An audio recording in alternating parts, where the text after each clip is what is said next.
Vamos lá. Deixa eu ver se ele vai pegar aqui. Melhorou? Piorou? Agora sim. Melhorou, professor. Agora sim. Melhorou sim. É porque eu estava usando o fone da câmera, mas eu estou com o ventilador ligado perto, então deve estar dando interferência. Mas com esse microfone aqui melhora. Então vamos lá. Hoje eu vou usar a lei. Lei 11.101.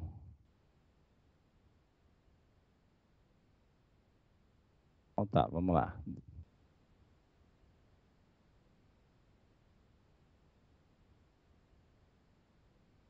Deixa eu partilhar aqui a janela.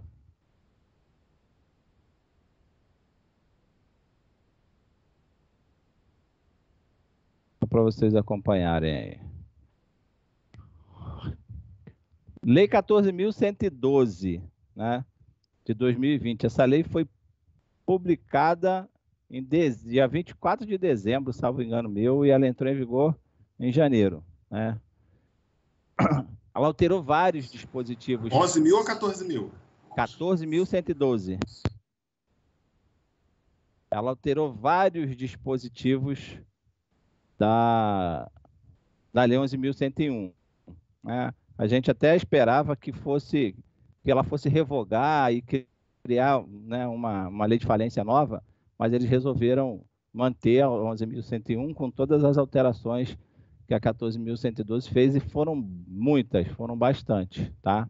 Então, logo no início, como esses artigos aqui são muito importantes, porque eles são dispositivos comuns tanto para falência como para recuperação, aí tem uma série de alterações que foram feitas aqui. Para vocês vai ser coisa nova, para mim não, porque eu já venho lecionando essa lei há um tempinho, então vamos falar, aí eu vou citando aqui, vocês, como eu compartilhei, vocês vão ver as alterações. No artigo 5º, né, ele manteve lá os dois incisos que fala sobre os créditos que não são exigíveis na recuperação judicial, né? As obrigações a título gratuito e as despesas que os credores fizerem para tomar parte na recuperação judicial ou na falência, salvo as custas judiciais. Isso aí não mudou, tá? Então, são obrigações que não são exigidas lá no processo de recuperação judicial ou no processo de falência. O negócio começa a mudar aqui, no artigo 6º, tá? Eu vou ler do jeito que está agora na lei e depois a gente comenta. A decretação da falência ou deferimento do processamento da recuperação judicial implica. São dois momentos de início de processamento. As últimas aulas que a gente viu, daquele processamento que o juiz tem que analisar os pressupostos objetivo, subjetivo, eles chamam aquilo de alguns autores chamam de pré-falência, tá? Então, a decretação da falência, ela inicia ali, né? Quando o juiz decreta a falência, e aí vai se começar o procedimento, né, para se levantar todo o patrimônio da sociedade, crédito, essas coisas. Na recuperação, a primeira decisão, diferentemente, não decreta a recuperação judicial, dá início ao processamento. A gente vai ver isso com mais calma depois. Então, a primeira decisão judicial, que vai analisar a documentação, né, do pedido da recuperação judicial, ela não decreta a recuperação judicial, ela decreta o início do processamento, porque, na realidade, a recuperação só vai ser decretada depois de que o plano de recuperação judicial for analisado pelos credores, né? E aí tem um longo prazo até isso acontecer, tá? Então, essa primeira decisão, ou da decretação da falência, ou do início do processamento da recuperação judicial, ela vai implicar suspensão do curso da prescrição das obrigações do devedor sujeitas ao regime desta lei. Então, todas as obrigações em relação ao processo falimentar ou à recuperação judicial, a prescrição é suspensa, tá? Tem até um autor, o Mamed, né? Quando ele fala sobre a suspensão da prescrição, ele diz que a lei em nada fala sobre a decadência. Então, os direitos, né, que são socorridos pela decadência com essa decisão ficam prejudicados porque não se suspende, nem interrompe, nem nada o prazo da decadência, só da prescrição. Tá? Inciso 2. Suspensão das execuções, não são ações, ajuizadas contra o devedor, inclusive daquelas de credores particulares dos sócios solidários, relativas aos créditos ou obrigações sujeitas à recuperação judicial ou à falência. Lá, quando a gente fala de sociedade, a gente fala dos credores de sócios solidários. Na realidade, a gente fala dos credores de sócios num contexto geral. Aqui a gente está falando de credores de sócio solidário, que é sócio solidário, aquele que não integralizou o capital social ainda, por exemplo. Tá? Esses credores também têm suspensas as ações de execução contra o devedor. Então, se tem alguma ação de execução... No texto da lei antiga falava em ação e execução. Né? A lei aqui agora corrigiu. Colocou só as execuções, tirou todas as ações, porque tem muitas ações contra o devedor que não tem nada a ver com créditos com recuperação judicial. Ao devedor, não. Aos sócios solidários. Às vezes, as ações são pessoais, são dos sócios solidários, mas não tem a ver com a empresa, não tem a ver com os créditos da recuperação judicial ou com os créditos da falência. Tá? Então, a suspensão aqui é das ações ajuizadas contra o devedor ou contra os seus sócios solidários. Né? Na maioria das vezes, contra os sócios solidários, porque contra o devedor, geralmente todas elas vão ser suspensas. Mas aqui é suspensão de prazo. O prazo para de correr, né? Passado o prazo, né, que a lei determina para que a ação tome o seu curso normal ou seja indeferida, o prazo volta a correr. Né? Se correu pela metade do prazo já foi, né? No final, começa-se a contar de onde parou. Tá? É suspensão. Inciso 3. Proibição de qualquer forma de retenção, arresto, penhora, sequestro, busca e apreensão e constrição judicial ou extrajudicial sobre os bens do devedor, oriunda de demandas judiciais ou extrajudiciais, cujos créditos ou obrigações sujeitem-se à recuperação judicial ou à falência. Tá? Então, o devedor vai ter o seu patrimônio garantido, pelo menos, né, durante essa suspensão, durante esse prazo que se suspende, e a gente vai falar já já do prazo, ele não vai poder ter contra ele nenhuma medida constritiva. Né? Não vai ter penhora, não vai ter arresto, não vai ter nada que possa diminuir, né, a capacidade que aquela sociedade empresária tem, ou empresário individual, se for o caso, né, de quitar as suas obrigações advindas da sua atividade empresarial. Tá? Estão todas seguras, mesmo que seja do poder público, tá? Mesmo que seja da fazenda pública. Suspende-se todas, tá, essas tentativas de antecipar, vamos dizer assim, o pagamento de uma dívida, né? Porque a ideia é que, se a recuperação judicial teve o seu início ou se a falência foi decretada, seriam duas ações diferentes com o mesmo objetivo. Tá? Então, põe-se de lado as execuções que estão acontecendo, não se deixa, e se a execução já estiver no estágio avançado, não se deixa, né, nenhum ato de contrição contra o patrimônio dessa sociedade para não prejudicar todos os credores, né? Já que a gente fala aí do princípio do partício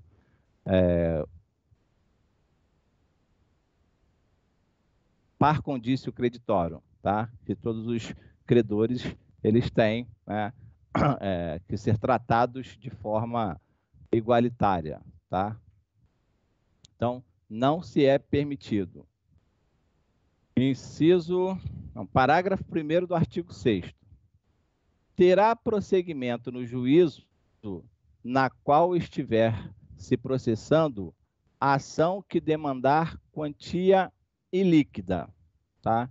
Então, se porventura tiver ação trabalhista, ação do próprio fisco, ação de qualquer credor, tá, contra este devedor, que não tenha liquidez ainda, tá, não se tem como inscrever este crédito, tá, por exemplo, na lista de credores da falência, porque não tem definição, tá, de liquidez. O que vai acontecer?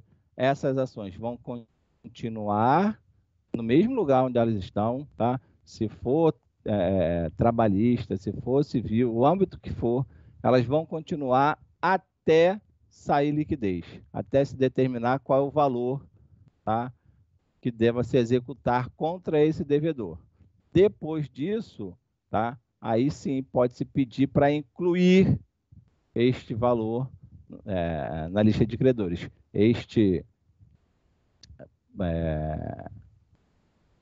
Credor, né, pode pedir para incluir o seu crédito na lista de credores, só depois de liquidação, tá? Enquanto isso, essas ações não são suspensas. Essas ações continuam correndo, porque elas não têm liquidez e elas não vão para a vara, tá, da falência. Elas continuam onde elas estão, até sair a liquidez. Depois é que pede-se para incluir o valor do crédito na falência ou na recuperação judicial.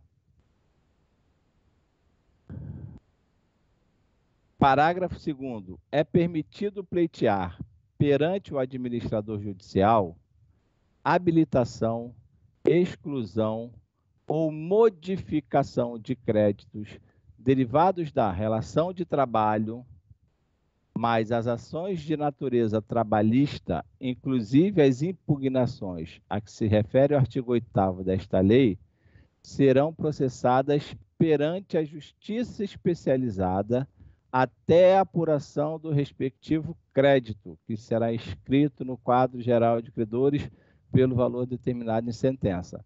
Então, aqui já teve uma decisão de liquidez, né, pelo texto da lei. A gente interpreta aqui.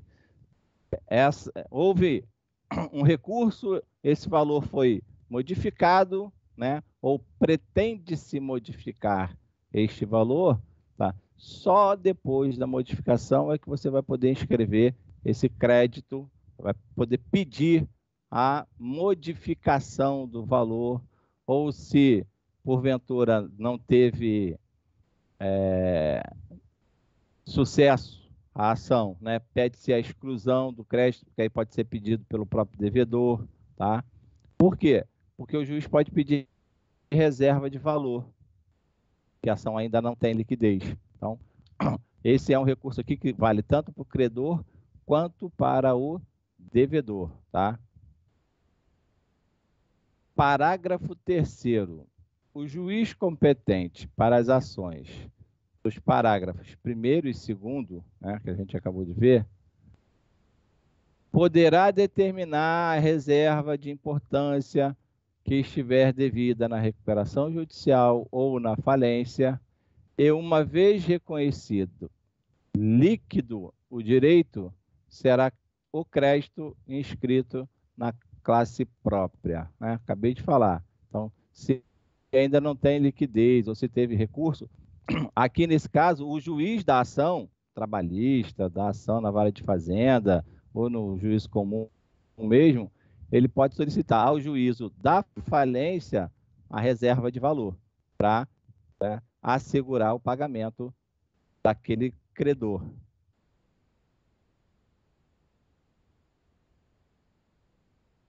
Parágrafo 4º, né? Esse aqui foi o que mais gerou comentários, mais gerou artigos na internet em relação ao prazo.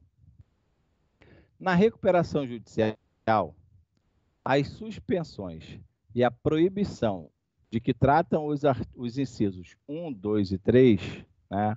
Aquela suspensão lá das ações, das execuções, do caput deste artigo, perdurarão pelo prazo de 180 dias,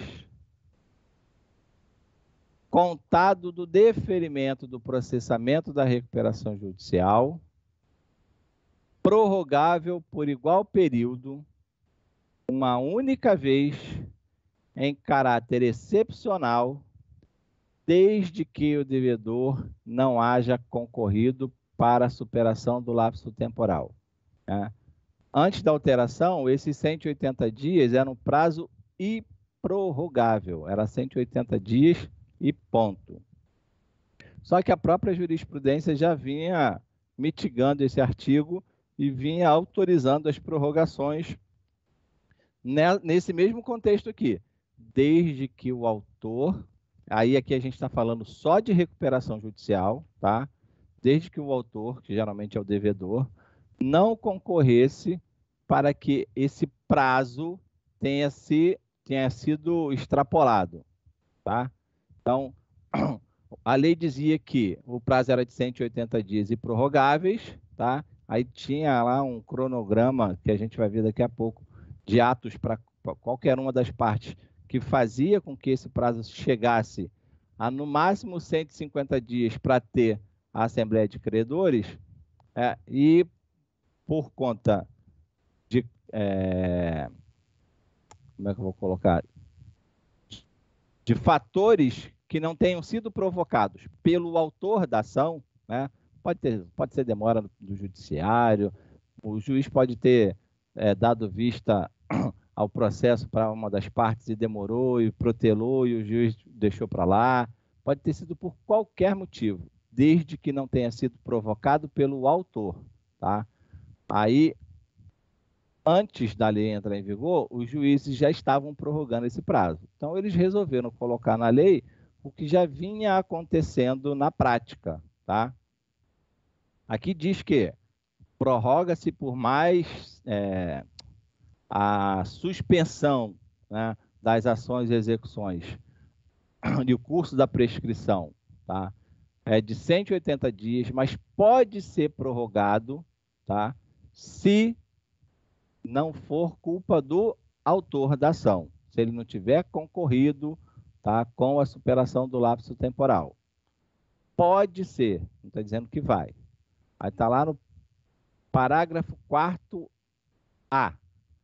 O decurso do prazo previsto no parágrafo 4º deste artigo, sem a deliberação a respeito do plano de recuperação judicial proposto pelo devedor, faculta aos credores a propositura do plano alternativo na forma dos parágrafos 4º, 5º, 6º e 7º do artigo 56 desta lei. Observado é o seguinte. Então, essa daqui foi outra grande alteração que a lei trouxe. Na lei anterior, o plano de recuperação judicial era exclusivo do devedor.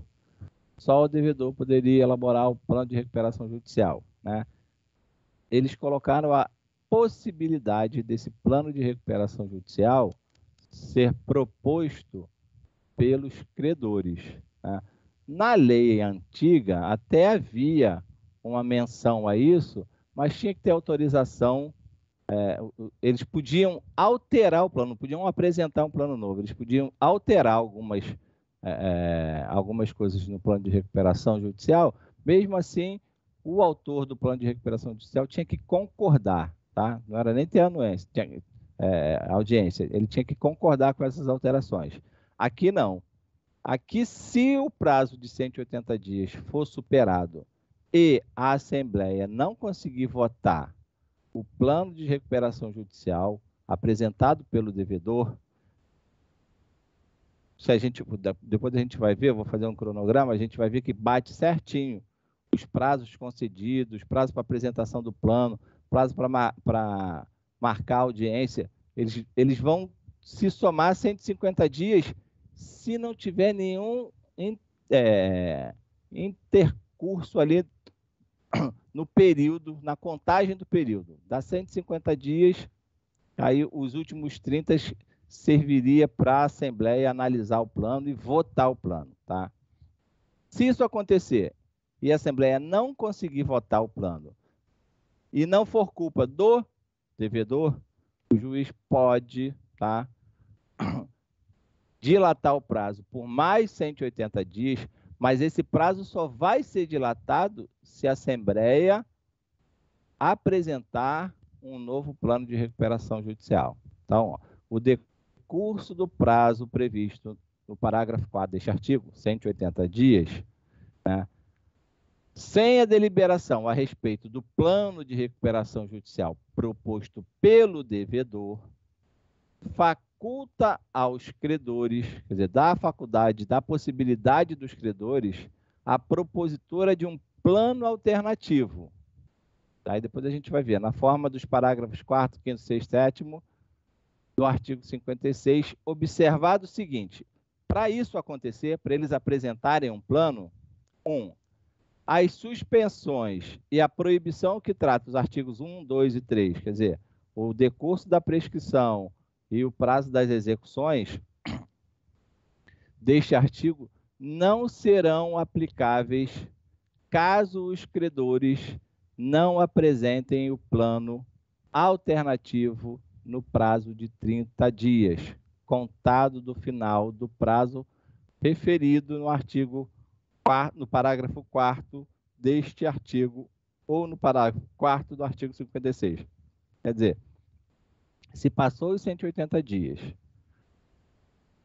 os credores têm, né, a oportunidade de apresentar um plano alternativo, e esse plano alternativo não foi apresentado, o prazo de a suspensão da prescrição e a suspensão daquelas execuções que estavam correndo contra o devedor, né, volta a começar a contar, tá? E aí, suspendeu a execução pode continuar, né, de onde parou, tá? Ela só não vai continuar se os credores apresentarem um plano alternativo, tá? Inciso 2 do parágrafo 4º-A. As suspensões e a proibição de que tratam os incisos 1, 2 e 3 do caput deste artigo perdurarão por 180 dias, contados do final do prazo referido no parágrafo 4º deste artigo ou da realização da Assembleia Geral de Credores referida no parágrafo 4º do artigo 56 desta lei, caso os credores apresentem plano alternativo no prazo referido no inciso 1 deste parágrafo ou no prazo referido no parágrafo 4º do artigo 56. Quer dizer, passou os 180 dias, tá? Não, o devedor não teve culpa do plano dele não ter sido votado. Abre a possibilidade, 2, credores apresentarem um plano alternativo e votarem esse plano alternativo, tá? Eles têm 30 dias para isso, tá? No inciso 1. Tá? 30 dias para apresentar e votar. Apresentando e votando, aquele prazo de 180 dias, ele passa para mais 180 dias para análise desse plano, tá? Então, todas aquelas ações e execuções que estavam sobrestadas por 180 dias vão continuar sobrestadas por mais 180, porque houve apresentação do plano alternativo pelos credores, porque o plano do devedor não foi votado no prazo de 180 dias. Tá? Então, é muita coisa para acontecer. Apresentação do que, professor? Desculpa.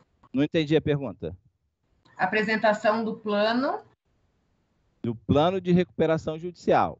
É assim, deferido o processamento da recuperação judicial, o credor tem 60 dias para apresentar o seu plano de recuperação judicial. Só que quando o juiz defere a recuperação judicial, o devedor já entregou para ele documentação, né? A documentação, os 3 balanços, os 3 últimos balanços, um balanço feito especificamente para o pedido, a sua lista de credores, tem uma série de documentos que ele entrega para pedir a recuperação judicial. Quando o juiz decreta o processamento da recuperação judicial, saiu o processamento, o devedor, ele tem 60 dias para apresentar esse plano de recuperação judicial. Para quê? Para que os credores tomem ciência do plano, vejam se o crédito dele está classificado da forma certa, se o valor do crédito está certo. Tem uma série de coisas que os credores têm que observar, tá? Para poder depois recorrer, se for o caso. E os prazos de recurso, depois da apresentação do plano de recuperação judicial, eles todos somados, eles vão, se todos os prazos forem cumpridos certinho, não tiver nenhum problema, eles vão levar esse processo a, no máximo, 150 dias, que é o prazo que se tem, né, de mais 30 para os credores analisar, marcar a assembleia, analisar e aprovar ou não o plano de recuperação judicial. Então, se isso acontecer, o prazo de 180 dias vai ser cumprido, né? As prescrições vão voltar a correr depois de 180 dias, as execuções vão voltar, tá? Vão reiniciar de onde pararam, dentro dos 180 dias, se o plano de recuperação judicial não for aprovado. Porque se o plano de recuperação for aprovado, aquelas execuções que estavam acontecendo, tá? Elas perderam o objeto. Porque provavelmente o crédito que estava se pedindo naquela execução está sendo negociado no plano de recuperação judicial. Então, em suma, os credores aprovando o plano de recuperação judicial do devedor, todas aquelas ações de execução, né, em relação a este devedor, em relação aos créditos da recuperação judicial, todos eles perderam objeto, porque eles vão ser negociados na recuperação judicial. Aí aquelas execuções que estavam suspensas, elas todas vão perder o objeto. Porque senão a gente vai ter, né, 2 ações buscando a mesma coisa de formas diferentes. Uma execução e uma recuperação judicial. Perde-se o objeto. Agora, no caso dos credores, né, não aprovarem o plano, aí é porque eu não queria me adiantar. Não aprovou o plano de recuperação judicial. Automaticamente o processo de recuperação judicial vira falência. Não votou o plano no prazo de 180 dias. Aconteceu alguma coisa, não por culpa do devedor, né, que passou dos 180 dias concedido lá para suspensão das execuções e da prescrição. E o plano não foi votado pelos credores, não se marcou a assembleia, não deu tempo ainda. Abre-se prazo para os credores apresentarem um plano alternativo, tá? Coisa que não acontecia até o ano passado. Então, os credores podem apresentar um plano alternativo e votarem esse plano alternativo, tá? Mas, ao apresentar, o juiz automaticamente ele dobra o prazo de suspensão para mais 180 dias. Então, as execuções e a prescrição, que eram 180, quando os credores apresentam o plano, tá, dentro de 30 dias do fim do primeiro prazo, então, 180 mais 30. Os credores têm 30 para apresentar. Aí o juiz vai prorrogar esse prazo, que é para poder marcar a assembleia, analisar tudo certinho. Então, o juiz pode dobrar o prazo, ou pode até dar um prazo menor, mas geralmente eles dobram o prazo, tá? 180 vai virar 360. Mas isso tudo tem que acontecer, tá? Os credores têm que apresentar no prazo de 30 dias, tá, um plano alternativo. as suspensões e a proibição de gritato nos incisos 1, 2 e 3 não serão aplicáveis caso os credores não apresentem um plano alternativo dentro de 30 dias. Quer dizer, então, passou 180 dias, abre-se a oportunidade dos credores apresentarem um plano alternativo, mas eles só têm 30 dias. Se eles não apresentarem em 30 dias, o processo de recuperação judicial vira falência. Tá? Entenderam isso aí? Eu sei que é confuso, mas quando a gente for falar da recuperação judicial, a gente volta nisso aqui. É porque isso aqui é prazo. E assim, e de acordo com o artigo 180, acho que é 181 ou 189, eu não gravei ainda. Eu acho 180. Acho que 9.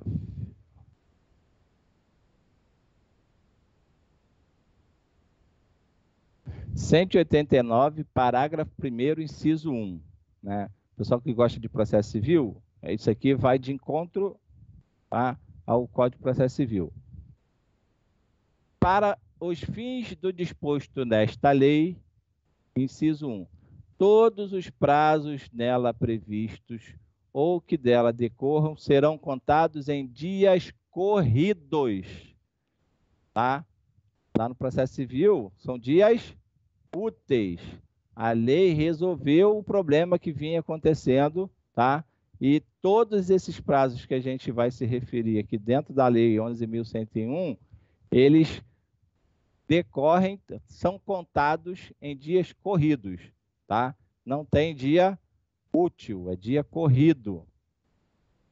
Então, são 180 dias da data do deferimento. Aí vai embora, conta sábado, domingo e vai contando, tá? Tinha uma grande questão em relação a isso. Como contar o prazo, já que a lei não falava nada, e aí alguns autores entendiam que tinha que contar em dias corridos, outros entendiam que tinha que se usar o prazo do processamento do processo civil. A lei, o legislador foi lá e resolveu a questão, tá? Então, para efeito de processo falimentar, os prazos são contados em dias corridos. Teve gente que gostou, teve gente que não gostou, mas a lei resolveu, né, a divergência doutrinária que tinha. Parágrafo 5º. O disposto no parágrafo 2º deste artigo aplica-se à recuperação judicial durante o período de suspensão que trata o artigo 4º, parágrafo 4º deste artigo. Aqui ele está falando de você pleitear junto ao administrador judicial a exclusão, modificação ou habilitação de um crédito, tá? Que é outro artigo que mudou, né? No texto anterior estava assim: aplica-se o disposto do parágrafo 2º deste artigo à recuperação judicial durante o período de suspensão que trata o parágrafo 4º, mas após o fim da suspensão, as execuções trabalhistas poderão ser normalmente concluídas, ainda que o crédito já esteja inscrito no quadro geral de credores, tá? Mesmo depois de ter saído a liquidez, a ação continuava lá na Justiça do Trabalho. Agora não. Parágrafo 6º. Independente da verificação periódica perante os cartórios de distribuição, as ações que venham a ser propostas contra o devedor, e lembra que o devedor aqui é sempre, né, o empresário que está falindo ou pedindo a recuperação judicial, deverão ser comunicadas ao juízo da falência ou da recuperação judicial, independente de verificação periódica, tá? Perante os cartórios de distribuição, as ações que venham ser propostas contra o devedor deverão ser comunicadas: 1. Pelo juízo competente quando do recebimento de petição inicial, pelo devedor, imediatamente após a citação. Então, aqui, ele colocou duas figuras para poder informar ao juízo da falência de qualquer ação que tenha dado entrada no judiciário, tá? Que faça parte dos créditos da recuperação judicial. Ó, o Fê aí. É que alguém está falando alto aí. Cadê o dela? Dá ela, para de comer o dela. Deixa eu fechar o microfone aqui, senão a gente não fala.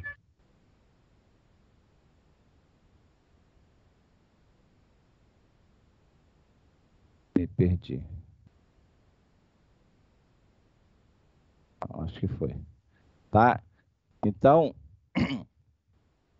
é obrigação do juízo competente e do devedor, tá? Se ele for citado, né, é interesse dele também, automaticamente ele avisa o juízo da falência de uma ação nova. Parágrafo 7 revogado, aí incluíram o parágrafo 7A, tá? O disposto nos incisos 1, 2 e 3 deste artigo não se aplica aos créditos referidos nos parágrafos 3 e 4 do artigo 49, admitida, todavia, a competência do juízo da recuperação judicial para determinar a suspensão dos atos de constrição que recaiam sobre os bens de capital essenciais à manutenção da atividade empresarial. O artigo 49, que trata da recuperação judicial, fala assim, ó: estão sujeitos à recuperação judicial todos os créditos existentes na data do pedido, ainda que não vencidos. Parágrafo 2º. As obrigações anteriores à recuperação judicial observarão as condições originalmente contratadas ou definidas em lei, inclusive no que diz respeito aos encargos, salvo se de modo diverso ficar estabelecido no plano de recuperação judicial. E o parágrafo 3º. Tratando-se de credor titular de posição de proprietário fiduciário de bens móveis e imóveis, o arrendador mercantil de proprietário promitente vendedor de imóvel, cujos respectivos contratos contenham cláusula de irrevogabilidade ou irretratabilidade, inclusive nas incorporações imobiliárias de proprietário, observada a legislação, não se permitido, contudo, durante o prazo de suspensão desta lei, a venda ou a retirada do estabelecimento de devedor de bens de capitais essenciais à atividade empresarial. O que ele quer dizer? Esses bens, né, que servem para que a filial ou a própria organização, né, a sociedade empresarial, a empresa, continue funcionando, tá? Eles não vão, além de não sofrerem nenhum tipo de constrição do Poder Judiciário, né? Não pode ser arrendado, não pode ser feito nada com eles, eles também não poderão nem sair da esfera, tá, da recuperação judicial, porque, senão, aquela recuperação judicial não vai vingar por conta de caixa, por conta de dinheiro. Por quê? Se parar de funcionar, não faz dinheiro. Então, existem exemplos de empresas grandes com muitas filiais que no processo de recuperação judicial ou no processo de falência, você mantém a atividade funcionando para quê? Para maximizar os ativos.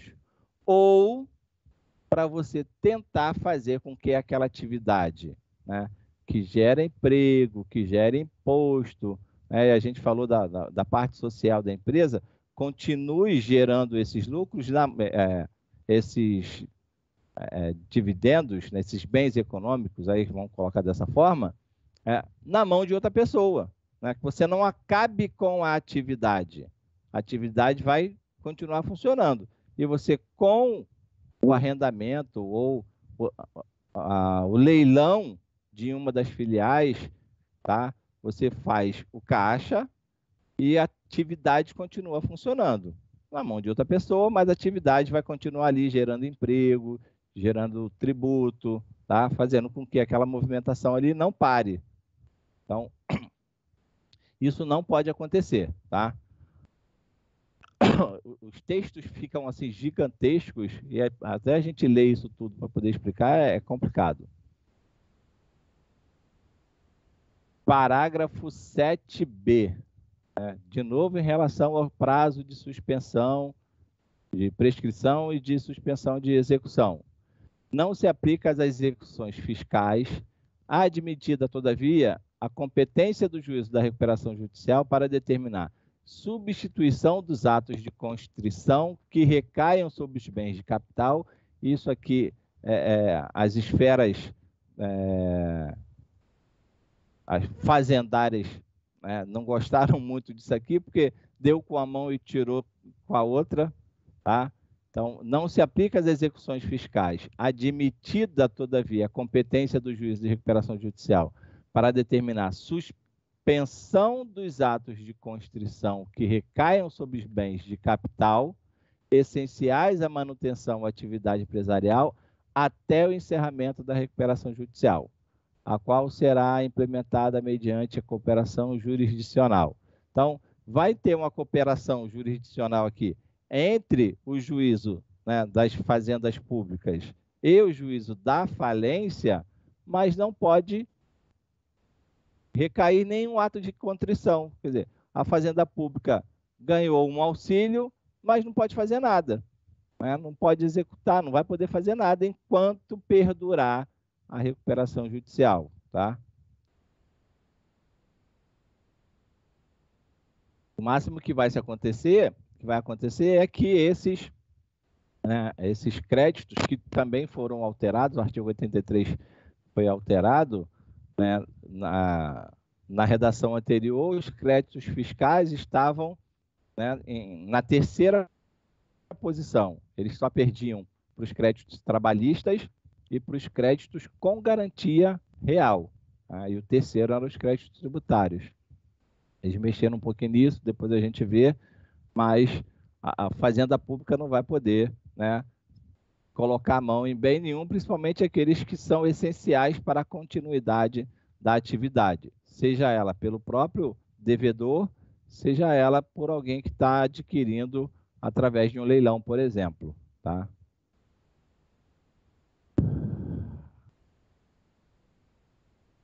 Parágrafo 8º. A distribuição do pedido de falência ou da recuperação judicial ou da homologação da recuperação extrajudicial, isso aqui também é novidade, tá? Previne a jurisdição para qualquer outro pedido de falência, de recuperação judicial ou de homologação de recuperação extrajudicial relativo ao mesmo devedor. Então, na recuperação extrajudicial, tá?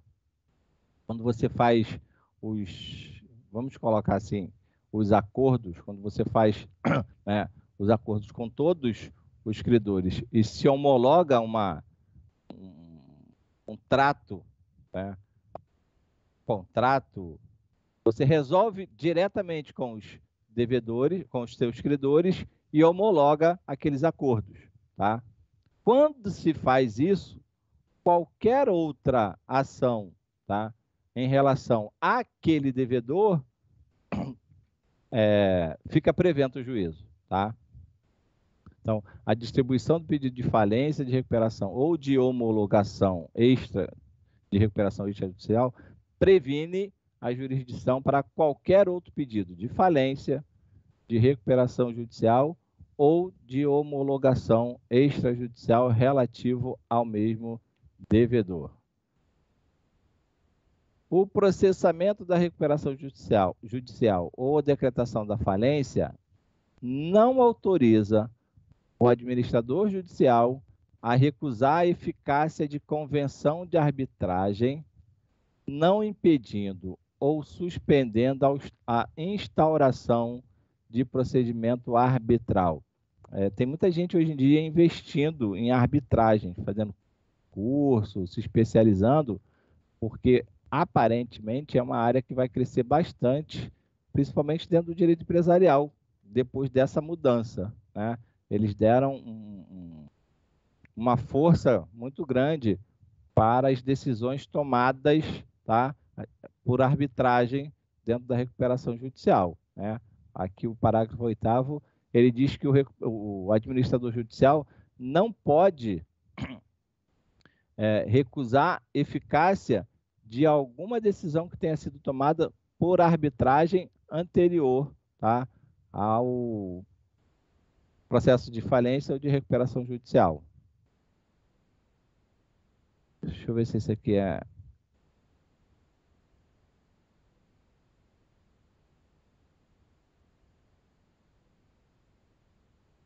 Aí isso é tranquilo. O disposto no parágrafo 7º-B deste artigo aplica-se no que couber as execuções fiscais e execuções de ofício que se enquadrem respectivamente. Aí a gente tem que ir lá no artigo 114. Esse aqui é mais tranquilo. É mais procedimental. Cadê o outro que eu marquei aqui?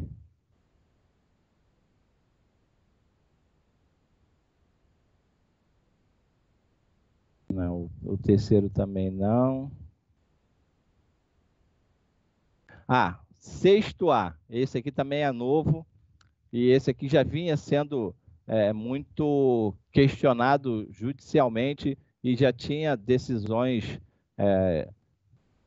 a favor e contra, mas já tinha jurisprudência em relação à aprovação disso. É vedado ao devedor, até a aprovação do plano de recuperação judicial, distribuir lucros ou dividendos a sócios e acionistas, sujeitando-se o infrator ao disposto no artigo 68 dessa lei, que é um dispositivo penal. O que acontece? Deu entrada no pedido de recuperação judicial, né?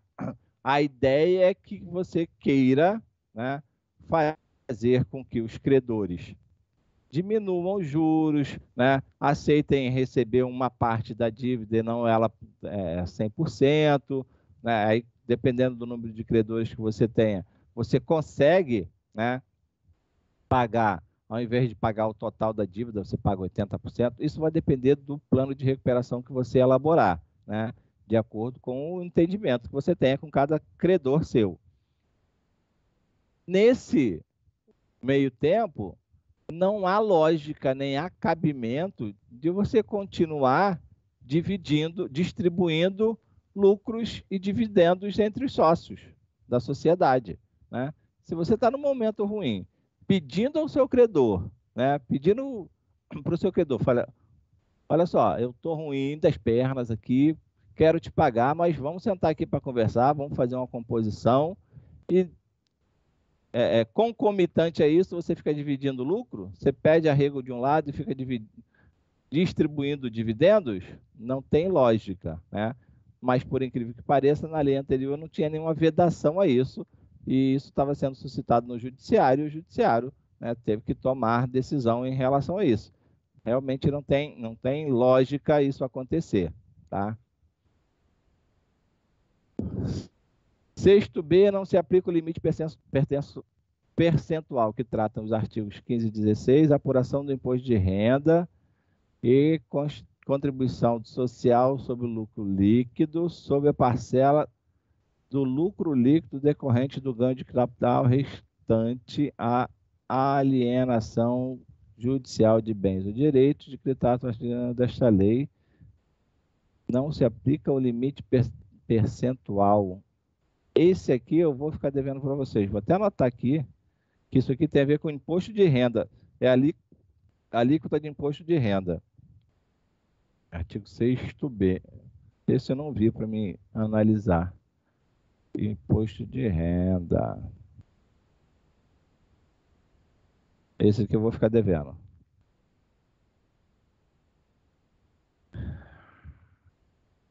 Então, fica prejudicado os parágrafos.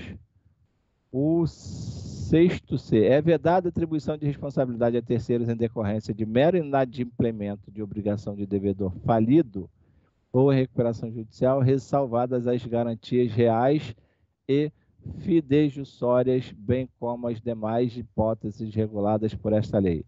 É vedada a atribuição de responsabilidade a terceiros em decorrência de mero inadimplemento de obrigações do devedor falido. Quer dizer, não tem como você responsabilizar um terceiro, a não ser que esse terceiro seja um garantidor real ou um garantidor fidejussório, tá? Que aí ele garantiu aquela obrigação por conta do inadimplemento do devedor, tá? Então, não tem como atribuir responsabilidade a terceiro, a não ser que esse terceiro seja garantidor, tá? Artigo 7º, esse aqui não mudou. Então, a verificação dos créditos será realizada pelo administrador judicial com base nos livros contábeis e documentos comerciais e fiscais do devedor e nos documentos que lhe forem apresentados pelos credores, podendo contar com auxílio de profissionais ou empresas especializadas. Isso aqui se refere ao deferimento, tá, do processamento da recuperação judicial ou ao deferimento da falência, ou a decretação da falência, tá? Decretou a falência, coloca-se de lado todos os administradores, sócios, e entra o administrador judicial, tá? Com base no que tiver na contabilidade, o administrador judicial vai ter que elaborar uma relação com todos os créditos, classificando todos os créditos de seus respectivos credores. Na recuperação judicial, quem faz isso é o próprio devedor, tá? Quem faz isso é o próprio empresário. É ele que elabora a lista de credores, né? Classificando todos os créditos de acordo lá com a sua parte contábil.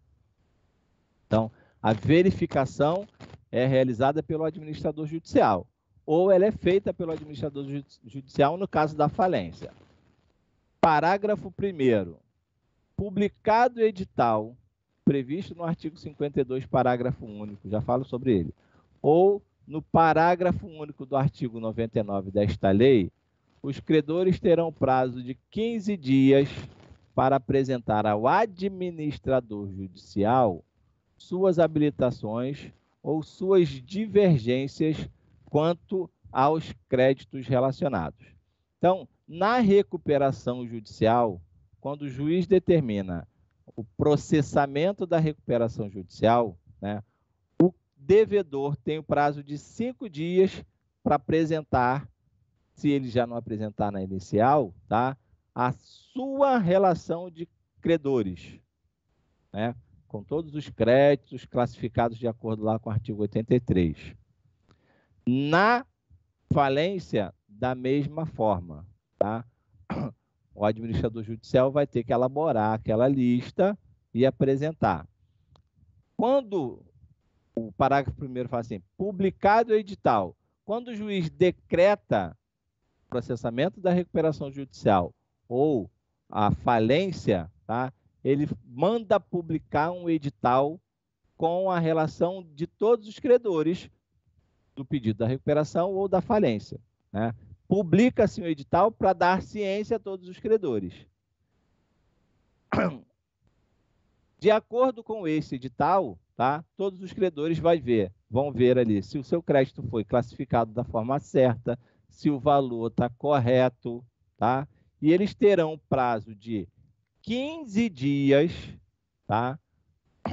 E esse recurso é apresentado ao administrador judicial, tá?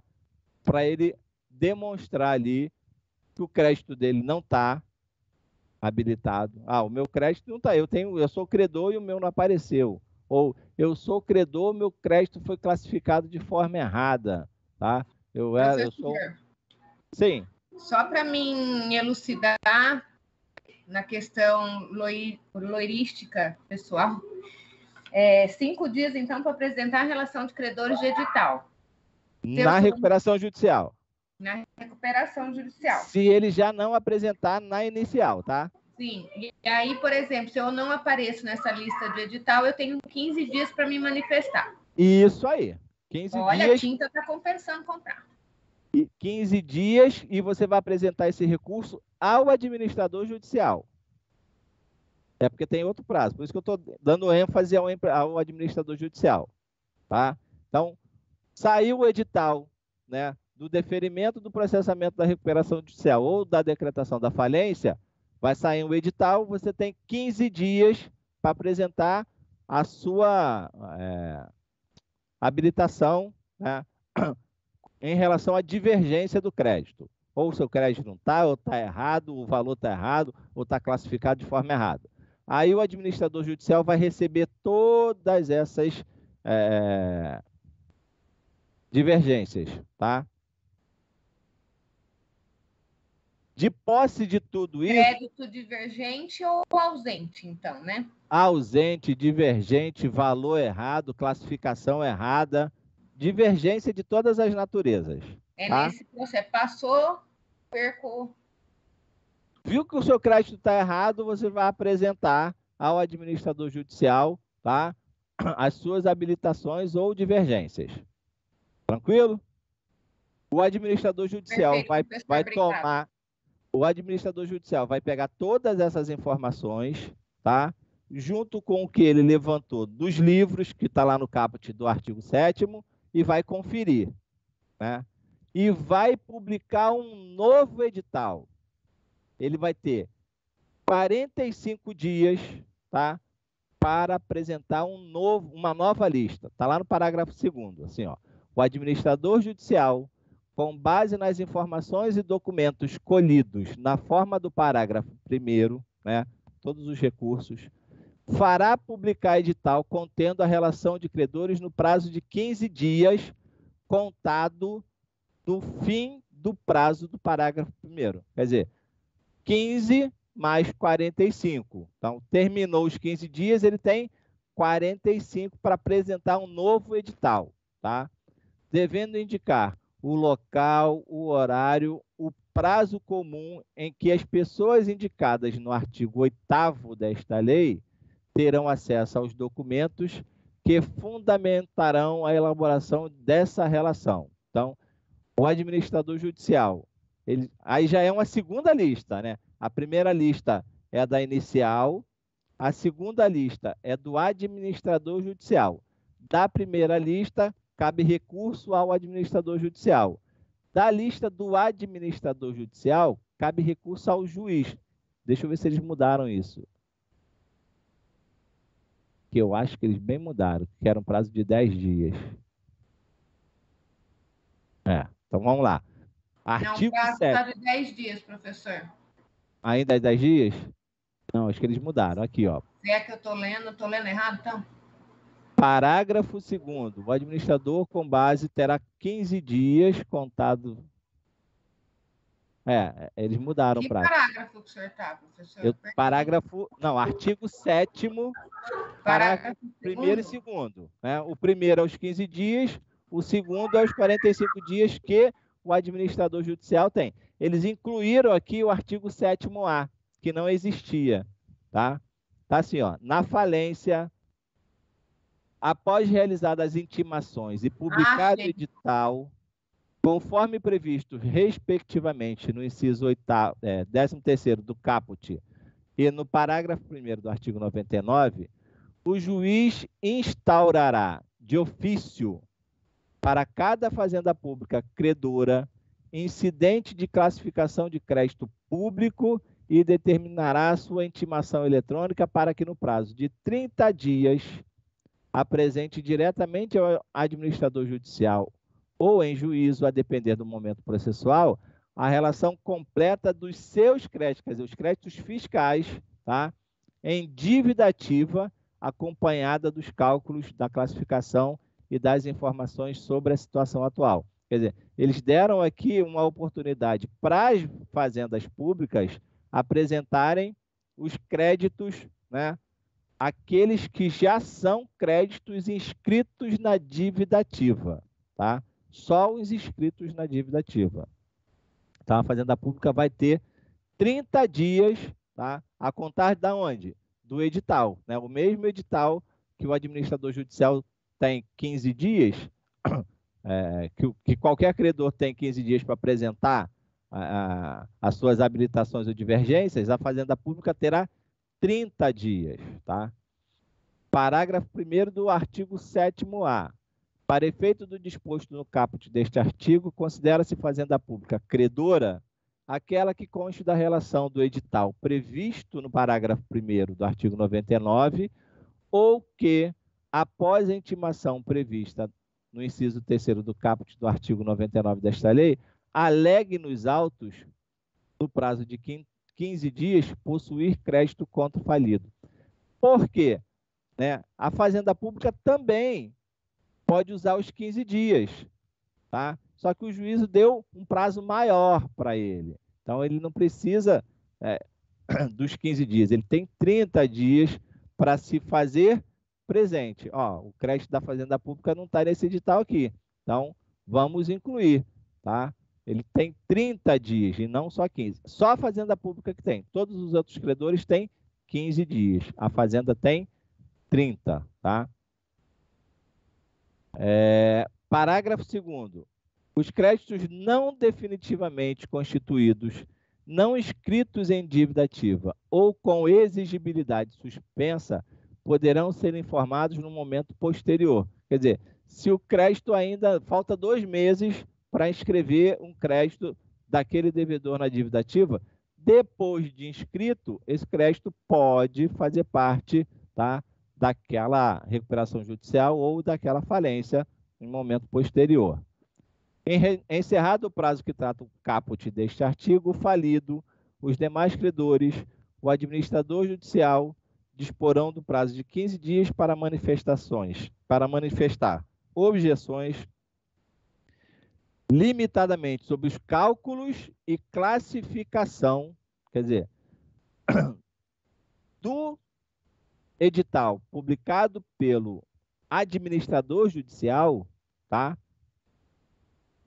Todos eles terão 15 dias para se manifestar sobre cálculo e classificação só, tá? Se não estava inscrito, ele passou do momento. Vai ter outro momento para ele depois, mas nesse momento aqui ele não vai poder falar sobre o crédito dele que não está inscrito, tá? Parágrafo 2º. A Fazenda Pública, ultrapassado o prazo que trata o inciso 1 deste parágrafo, será intimada a prestar no prazo de 10 dias eventuais esclarecimentos a respeito das manifestações previstas no referido inciso. Quer dizer, eles deram elevaram a Fazenda Pública, né, a um patamar de credor completamente diferenciado de todos os outros, tá? Deram muita ênfase, deram muita chance para a Fazenda Pública, porque a Fazenda Pública não conseguia cobrar de ninguém, principalmente dentro das falências, né? E eles estão tentando salvar aqui os créditos públicos, tá? Então, eles modificaram, eles estão colocando aqui a Fazenda Pública num patamar mais elevado até do que dos trabalhadores, né? Abrindo aqui várias concessões, né? Prazos maiores, prazos dilatados, até prazos depois de fim do prazo normal, para que as fazendas públicas consigam, né, dizer: ei, eu sou credor desse cara aí, eu preciso estar nesse processo. Ou eu sou credor desse aqui também, eu preciso estar nesse processo. Então, eles não conseguiam fazer isso e agora, eles concorriam com o mesmo prazo comum, né, de todos os outros credores. Agora não, agora eles têm uns prazos completamente diferenciados para se fazer presente, tanto nas recuperações judiciais quanto nas falências. Ok, minha gente? Eu queria que vocês dessem uma lida nesse material, nesses artigos, até o artigo 9º, 10º, por aí, né? Fizesse lá as suas anotações para a gente, na próxima aula, tirar a dúvida que ficou sobre isso. Como eu falei, isso é novo. Então, seria do artigo 5º ao 9º? Isso, 5º ao 9º. Tá? Isso eu ainda não tenho material para poder mandar para vocês, porque doutrina esclarece bem legal isso aí. Eu até consigo ler algumas doutrinas novas, mas não consigo enviar para vocês textos ainda. O que eu tenho aqui é muito artigo. Só que os artigos falam muito, de uma forma muito ampla. né, em relação a essas modificações, tá? Mas anotem as dúvidas e que a gente tira na próxima aula. Se vocês quiserem mandar as dúvidas lá no Google Classroom, também para adiantar, a gente tira as dúvidas na próxima aula, tá ok? Eu acho que vai ser interessante assim. Perfeito, professor. Obrigada, viu? Nada. Deixa eu tirar aqui o... Tá ok. Parar de compartilhar e parar de gravar, tá? Mas alguma pergunta por agora? Eu tenho, professor. Sim. Para quem não se habilitou o crédito, também não aparece na lista de credores. Qual é o momento depois para ela poder apresentar? Então, são dois momentos. O primeiro momento é quando o juiz manda publicar o edital. Ele manda publicar um edital na recuperação judicial e na falência também, tá? Então, esse é o primeiro momento. Esse é aquele que você tem o prazo de 15 dias, tá? Para demonstrar a sua insatisfação em relação àquela lista que saiu. Ou o seu crédito não está ali, ou ele está classificado de forma errada, ou o valor está errado. O segundo momento, né, vai ser quando o administrador judicial receber todos esses recursos, tá, e publicar um novo edital. Então, é o segundo edital. Se mesmo assim o seu crédito continuar errado, é nesse momento que você tem para reclamar de novo, tá, sobre o seu crédito que não apareceu. Mas dificilmente. Se você perdeu o primeiro prazo, né, não pode... No segundo, você só tem como reclamar sobre valor ou classificação. Se você perdeu o primeiro prazo, você vai ter que esperar um outro momento, né, pedir autorização ao administrador judicial, no caso, para incluir o seu crédito, né, fora desse prazo. E aí demora, né, você perde todos os prazos. Mas o momento é, no primeiro edital, você tem 15 dias para reclamar do seu crédito ali, tá? Para recorrer em relação àquela lista que foi publicada no edital. E no cumprimento de sentença, para eu habilitar o crédito no pedido de falência ou recuperação, uma certidão de objeto e pé é suficiente? Em qual momento? No primeiro momento do edital, após a publicação do primeiro edital. Qual documento você está falando? Uma certidão de objeto e pé, num cumprimento de sentença. Mas com liquidez? Com liquidez. Sim. Tá ok. Se o seu crédito, se não tiver ali, é o documento hábil. Tá certo. Tá? Obrigado. Nada. Mais alguma? Então tá, pessoal. Vamos encerrar por aqui, tá? Leiam o material. Eu vou ver se eu consigo algum material, né? Eu tenho alguns artigos aqui que falam sobre alguns desses artigos e incisos que a gente acabou de ver. Eu vou tentar disponibilizar lá para vocês, pelo menos para a gente conhecer o que estão escrevendo sobre esses assuntos, tá? Mas assim que eu tiver algum material, eu tento mandar para vocês. Oi. Oi, eu me chamo Miriam Santos, eu estou assistindo a sua primeira aula, que eu vim como aluna transferida, então estou um pouco perdida, tô chegando, né? Ai, parabéns pela aula maravilhosa. Então, era a respeito mesmo do conteúdo da matéria. Você já tem acesso lá à sala do Google Classroom? Sim, já tenho sim. Ah, então já tem material lá, você busca lá o material. Tem algumas aulas gravadas, eu não gravei todas porque eu acabo esquecendo às vezes, mas se você puder, assiste lá o que tiver gravado para melhorar um pouquinho, recuperar o tempo perdido.